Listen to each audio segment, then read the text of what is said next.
बिहार में एक बार फिर से कोरोना के मामले बढ़ने लगे हैं। राजधानी पटना में मरीजों की संख्या लगातार बढ़ रही है।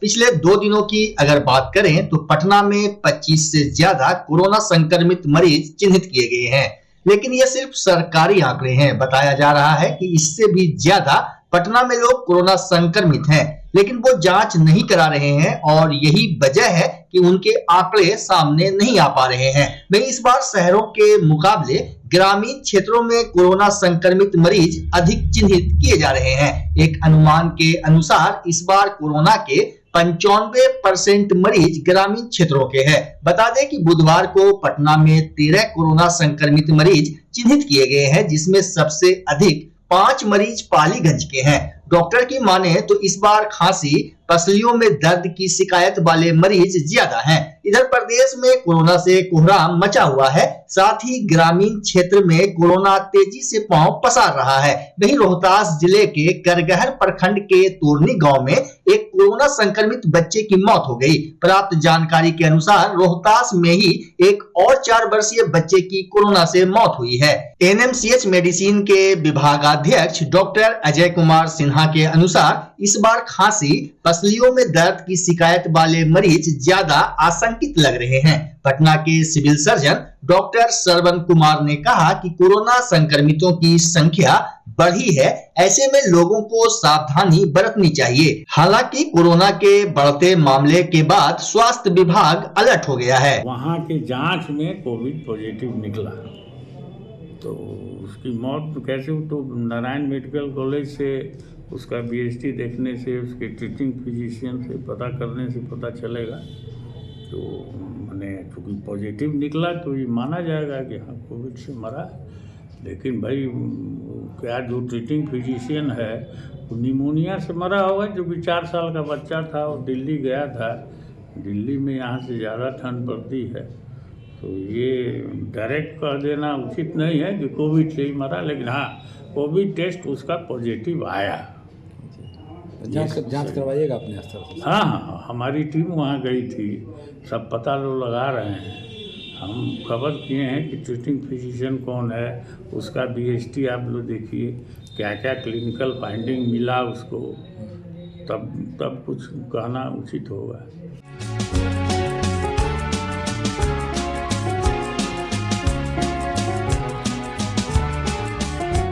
भागलपुर जिला के टॉप 10 की सूची में शामिल इनामी अपराधी भूषण यादव को गिरफ्तार कर लिया गया है, जिसकी जानकारी आज एसएसपी आनंद कुमार ने प्रेस कॉन्फ्रेंस कर दी। उन्होंने बताया कि पुलिस अधीक्षक नगर एवं पुलिस उपाधीक्षक विधि व्यवस्था के नेतृत्व में एक विशेष छापेमारी दल गठित की गई। टीम ने गुप्त सूचना के आधार पर छापेमारी कर इंग्लिश दियारा क्षेत्र से भूषण यादव को हथियार के साथ गिरफ्तार कर लिया। इसके अलावा एसएसपी आनंद कुमार ने नाथनगर और हबीबपुर थाना क्षेत्र में हुई कार्रवाई की भी विस्तृत जानकारी दी। पुलिस के द्वारा अपराध और अपराधियों के विरुद्ध जो अभियान है वो लगातार चल रहा है और इस क्रम में 3 बड़ी सफलता पिछले 24 घंटों में भागलपुर पुलिस के द्वारा अर्जित की गई है। और उसमें सबसे बड़ी सफलता यहाँ के टॉप 10 अपराधियों में शुमार भूषण यादव की गिरफ्तारी कल सुनिश्चित की गई है और इंग्लिश दियारा क्षेत्र से गिरफ्तार किया गया है। और जो भूषण यादव है उसका जो आपराधिक इतिहास है वो 25 साल लंबा है। जो पहला उसने क्राइम किया था 1998 में, और जो आखिरी जो हम लोग के पास जो केसेस की सूची प्राप्त हुई है, आखिरी जो उसका केस है वो 2023 का है। तो 25 सालों से यह अपराध की दुनिया में है और इसके ऊपर कुल 16 कांड, हत्या, लूट, डकैती और रंगदारी, इन सभी मामलों, आर्म्स एक्ट के, विस्फोटक अधिनियम के कुल 16 मामले इसमें दर्ज हैं। और इसमें सिटी एसपी साहब इस पूरे ऑपरेशन को मॉनिटर कर रहे थे। एसडीपीओ विधि व्यवस्था मंगलेश जी के नेतृत्व में एक टीम बनी थी, जिसमें एसएचओ सबौर, विवेक और अन्य पदाधिकारी इसमें शामिल थे। उनके द्वारा इसकी घेराबंदी करके इसकी गिरफ्तारी सुनिश्चित की गई है और एक बड़े क्रिमिनल की जो टॉप 10 में भी शामिल था उसकी गिरफ्तारी सुनिश्चित की गई। इस पर 25,000 रुपये का इनाम भी पूर्व से घोषित है। दूसरा जो मामला है, कल ही एक लूट की घटना नाथनगर थाने में प्रतिवेदित हुई और उसमें एक व्यक्ति से कुछ पैसे कुछ लोगों के द्वारा छीना गया हथियार के दम पे, और उसमें त्वरित कार्रवाई के लिए उसमें एएसपी प्रोबेशनर श्री अभिनव के नेतृत्व में एक टीम बनी, जिसमें कि एसएचओ नाथनगर राजीव और एसएचओ ललमटिया राजीव और अन्य पदाधिकारी इसमें शामिल थे। उन्होंने कार्रवाई करते हुए इसमें सम्मिलित 4 अपराधियों को गिरफ्तार किया है। उनके ऊपर भी पूर्व से, जिसमें एक आनंद नाम का है अपराधी, उस पर पूर्व में 7 केस दर्ज हैं, और भी जो उसमें 2 अपराधी हैं उनके ऊपर भी 2-2 कांड पूर्व से दर्ज है, और इनके पास से कुल 4 हथियार, अवैध हथियारों की भी बरामदगी की गई है और इनकी गिरफ्तारी सुनिश्चित की गई है। इस प्रकार इस पूरे मामले का पर्दाफाश किया गया है। 24 घंटे के अंदर इसमें शामिल सभी अपराधियों को हथियार के साथ गिरफ्तार किया गया है। लूट का जो था उसमें बरामदगी हुआ? हाँ, इसमें लूट में 4400 रुपये लूटे गए थे, तो उन पैसे की बरामदगी नहीं हुई, लेकिन इनके पास से जो अवैध हथियार थे उसकी बरामदगी हुई है और इनकी गिरफ्तारी सुनिश्चित की गई है। तीसरा जो मामला है वह हबीबपुर थाना अंतर्गत एक इरफान नाम का अपराधी है। इसके ऊपर भी पूर्व से 8 कांड दर्ज है, और उसके बारे में भी कल सूचना मिली थी कि वह भी हथियार के साथ कहीं घटना कारित करने के लिए प्रयासरत है, तो उसकी भी गिरफ्तारी जो चक इमली स्टेडियम है हबीबपुर थाना अंतर्गत, वहाँ से उसकी गिरफ्तारी सुनिश्चित की है, जिसके ऊपर पूर्व से 8 मामले दर्ज हैं। इस प्रकार भागलपुर पुलिस के द्वारा कुल 6 अपराधियों की गिरफ्तारी की गई है और कुल 6 अवैध हथियार और कारतूस की भी बरामदगी की गई है। जो हमारा अभियान है अपराधियों के खिलाफ, अपराध कारित करने वालों के खिलाफ, यह लगातार जारी है और आगे भी जारी रहेगा।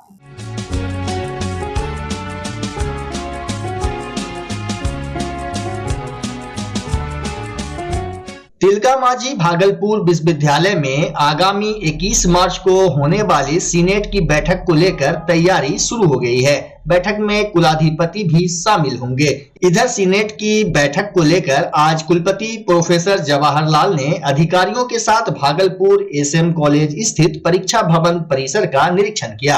निरीक्षण के दौरान कुलपति प्रोफेसर जवाहरलाल ने अधिकारियों को कई दिशा निर्देश दिए। कुलपति ने बताया कि सीनेट की बैठक की अध्यक्षता राज्यपाल सह कुलाधिपति राजेंद्र विश्वनाथ अर्लेकर करेंगे। साथ ही कुलाधिपति के आगमन को लेकर कार्यक्रम स्थल तक उनके आने जाने वाले सड़क मार्ग में अतिक्रमण की समीक्षा की जा रही है। वहीं टीएमयू कैंपस में अवैध कब्जा और अतिक्रमण के सवाल पर कुलपति काफी सख्त दिखे। उन्होंने कहा कि इस मामले में प्रॉक्टर को निर्देश दिया गया है। जो हमारे विश्वविद्यालय के सीनेट की मीटिंग है उसमें माननीय राज्यपाल सह कुलाधिपति आने वाले हैं, तो उनके आगमन को ध्यान में रखते हुए जहाँ पर सीनेट की मीटिंग है उसका सब स्थल निरीक्षण, जहाँ पर वो रुकेंगे, थोड़े देर के लिए ठहरेंगे, उन सारी चीज़ों को हम लोग देख रहे हैं कि कहीं भी चूक नहीं रह जाए। और साथ ही साथ हमने जिला प्रशासन और पुलिस प्रशासन इन दोनों को सूचना दी है कि आप इसको देख लें। खासकर जो विश्वविद्यालय में जो इनक्रोचमेंट आप लोग देख रहे होंगे विश्वविद्यालय के चारों तरफ, पिछले बार भी जब महामहिम का जब प्रोग्राम था तो और लोग इन लोगों ने सफाई कर दी, फिर सब वही हालत। फिर आप देखेंगे बस लगा हुआ तो टेम्पू लगी हुई है तो गाय और भैंस चल रहा है। उधर MBA डिपार्टमेंट जिसका उद्घाटन होना है वहाँ ऑलरेडी सभी को झोपड़पट्टी को हटा दिया है। SDO साहब ने बोला, जिला प्रशासन ने बड़ी तत्परता से उस काम को किया था। फील्ड लगा हुआ है, तो आज हमने अपना प्रॉक्टर को कहा है कि आप पुलिस प्रशासन, जिला प्रशासन सभी को सूचित कर दें कि जहाँ भी इंक्रोचमेंट है विश्वविद्यालय के आसपास है ना, उसको तुरंत क्लियर करें।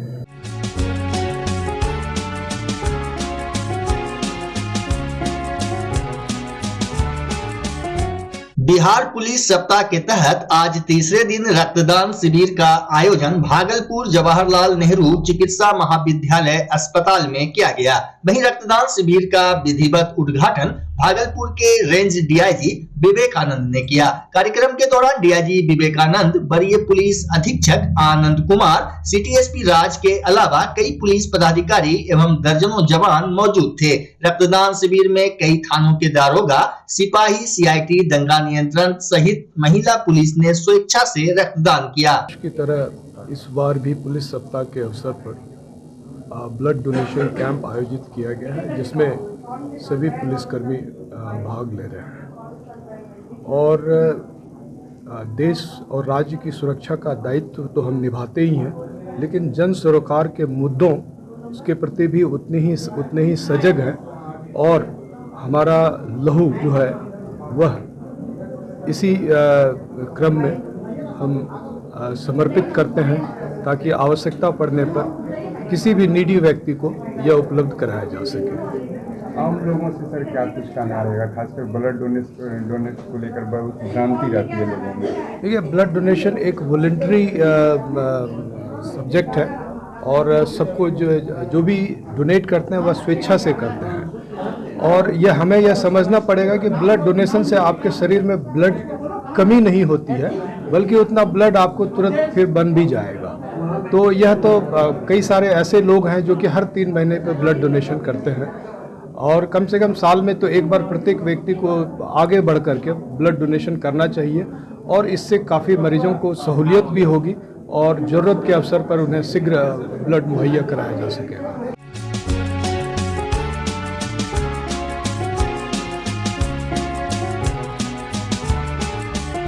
भागलपुर को जल्द ही एक बड़ा हवाई अड्डा मिलने की उम्मीद बढ़ गई है। इसी कड़ी में बुधवार को जिलाधिकारी डॉक्टर नवल किशोर चौधरी, अपर समाहर्ता अजय कुमार सिंह एवं अन्य राजस्व अधिकारियों के साथ गोराडी में चिन्हित 475 एकड़ जमीन का अवलोकन किया। साथ ही डीएम ने जमीन की स्थिति की समीक्षा की। उन्होंने चिन्हित जमीन की पैमाइश करवाने और जमीन को अतिक्रमण मुक्त करवाने के लिए कार्रवाई करने का निर्देश राजस्व अधिकारियों को दिया।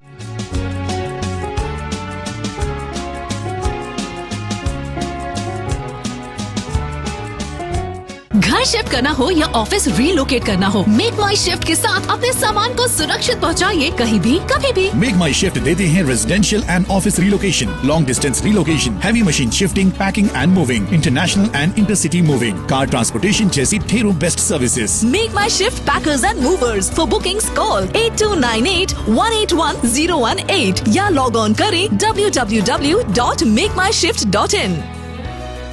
रिंकू एलईडी बल्ब एक बार लाओ और चलाते ही जाओ। हमारे एलईडी बल्ब्स है क्वालिटी में नंबर 1 और एनर्जी एफिशिएंट, जो रखे एनवायरनमेंट और आपके बिजली के बिल दोनों का ख्याल। रिंकू एलईडी बल्ब के साथ एनर्जी बचाओ और बिल घटाओ। ये है पावर सेविंग लाइट जो चले लंबे समय तक और रखे आपके घर को रोशन। हमारे यहाँ एलईडी लाइट्स मिलते हैं एक व्यापक रेंज में जो आपकी हर जरूरत को पूरा करेगी। लेकिन यही नहीं, हमारे एलईडी लाइट सिर्फ चमकदार नहीं बल्कि एनवायरनमेंट फ्रेंडली भी है। तो आज ही लाओ रिंकू एलईडी बल्ब और पाओ 1 साल की वारंटी का भरोसा। रिंकू एलईडी बल्ब्स, नई जनरेशन के स्मार्ट बल्ब्स। आज ही संपर्क करें 8651063786 या मेल करें rinku.led.bulb@gmail.com। हमारा पता असाननपुर, भागलपुर, बिहार 812002। बच्चा जब जन्म लेता है तो कई बार बच्चा तुरंत नहीं रोता है, रोने में देर हो जाता है। ऐसे में बच्चा क्षतिग्रस्त हो जाता है और उसके बचने की संभावना कम हो जाती है और यदि बचा तो भविष्य में उसमें विकलांगता की समस्या आती है, जिसे सीपी कहते हैं, जिसका कोई माकूल इलाज नहीं है और ज़िंदगी भर बच्चा विकलांगता से जूझ सकता है। ऐसे में पूरे संसार में कूलिंग थेरेपी का सहारा लिया जाता है। जन्म से ठीक 6 घंटा के अंदर यदि उसको कूलिंग थेरेपी दिया जाए तो उससे उसका सीपी की समस्या कम होती है और बचने की भी संभावना बढ़ती है। पहली बार बिहार झारखंड में आपके शहर के स्नेह नवजात शिशु बाल सेवा केंद्र में यह मशीन उपलब्ध है। कभी भी ऐसी बात हो कि बच्चा रोने में विलम्ब हो गया तो आप स्नेह नवजात शिशु बाल सेवा केंद्र में जरूर संपर्क करें।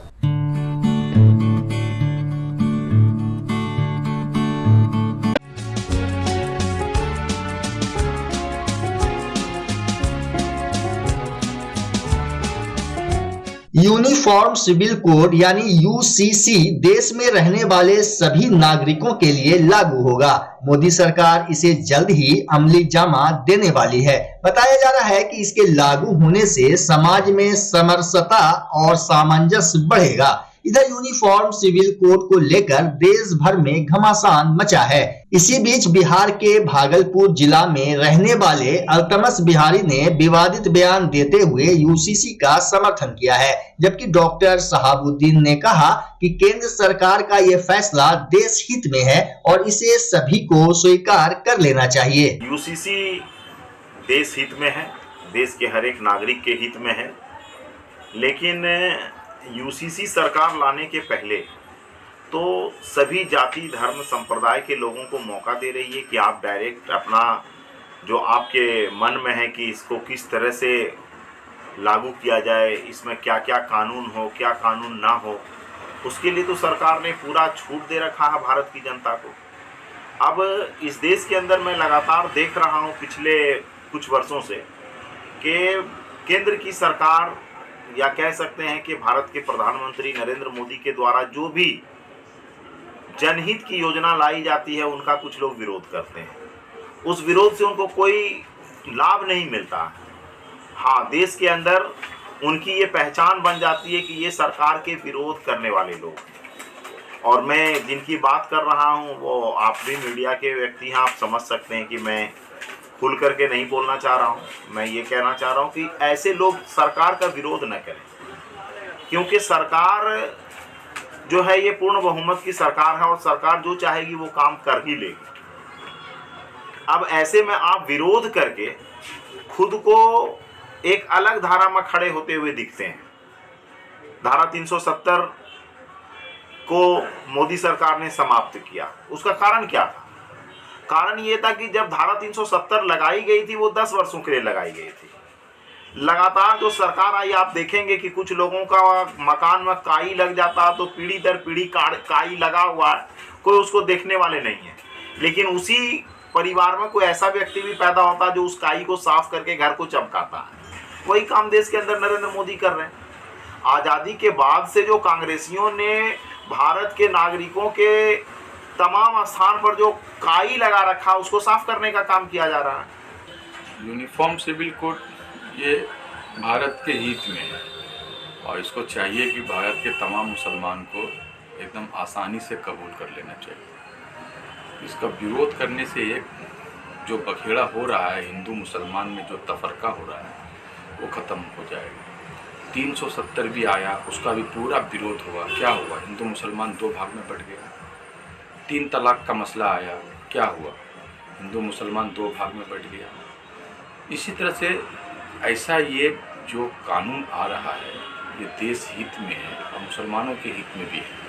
चाहिए कि मुसलमान इसको आसानी से कबूल कर लें और हिंदू मुसलमान एक साथ एक सौहार्द वातावरण में इस देश में रहे।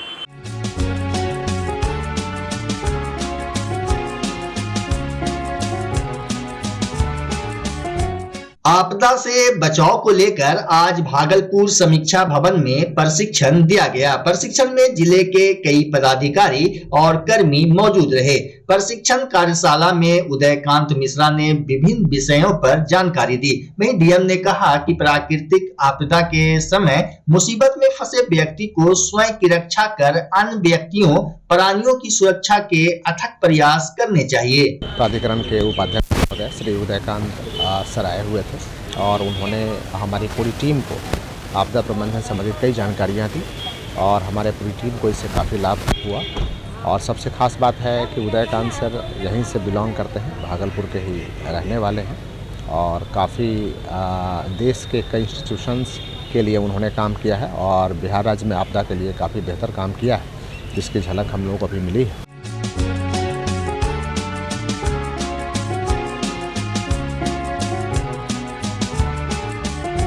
भागलपुर मोदी नगर कुतुबगंज महादेव तालाब से आज एक भव्य कलश शोभा यात्रा निकाली गई। महादेव तालाब से निकलकर शहर में विभिन्न स्थानों पर गई। शोभा यात्रा का मुख्य आकर्षण श्री राम मंदिर था। मेरा बस यही संदेश है कि जिस तरह से सनातन धर्म के लिए अभी आगे लोग बढ़ रहे हैं, लोग कदम उठा रहे हैं, तो हम सभी का यही कर्तव्य बनता है कि हम सभी उस आयोजन में सम्मिलित हो, उस हिंदू संगठन को बढ़ाने के लिए, धर्म को बढ़ाने के लिए अग्रसर हो।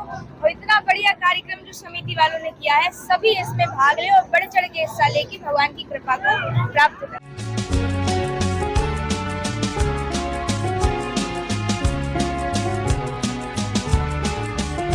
रोहतास जिले के डेहरियान सोन में भाजपा के पूर्व विधायक सत्यनारायण यादव के आवास पर पहुंचे भाजपा प्रवक्ता योगेंद्र पासवान को भाजपा कार्यकर्ताओं ने अंग वस्त्र देकर जोरदार स्वागत किया। वहीं योगेंद्र पासवान ने मीडिया से बात करते हुए उन्होंने कहा कि मोदी के गारंटी पर राजद के सांसद विधायक अगर आना चाहते हैं तो उनका भाजपा में स्वागत है। उन्होंने ये भी कहा कि राजद जब भी अपनी सत्ता में आती है तो कहर बरपाना शुरू कर देती है, विकास से कोई मतलब नहीं है। उन्होंने कहा कि राजद के लोग आने वाले दिन में लालू यादव और तेजस्वी यादव के साथ नहीं रहेंगे। प्रधानमंत्री जी के कार्यों को देख करके, प्रधानमंत्री जी का जो गारंटी है कि प्रधानमंत्री जो कहते हैं वो करते हैं, तो इसको लेकर के प्रधानमंत्री जी के नेतृत्व को जो भी विधायक सांसद स्वीकार करते हैं, करते हुए भारतीय जनता पार्टी में आना चाहते हैं, उसका भारतीय जनता पार्टी स्वागत करती है।